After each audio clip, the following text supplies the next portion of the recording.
skočit, nebyli jsme spolu. Pozor, právě sledujete skoka na roku. Na housce. Ano, skáče. Překvapivě vysoko. Neschodil zatím žádnou překážku, vede. Holky, nechoďte tam. Je v čele závodu. Stále běží. Blíží se nejvyšší skok.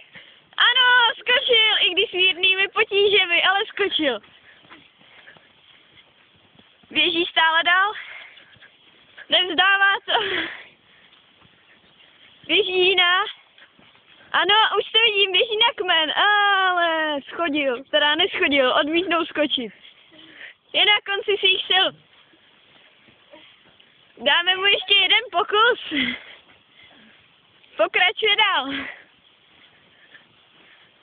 Vypadá to, že se chystá na další křížek.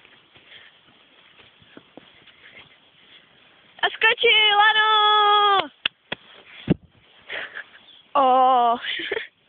A běží dál. A chystá se na poměrně vysokou překážku. A kam to jde? Otočil se. Bez problému skočil přes 2 kmeny a vypadá to, že už nemůže.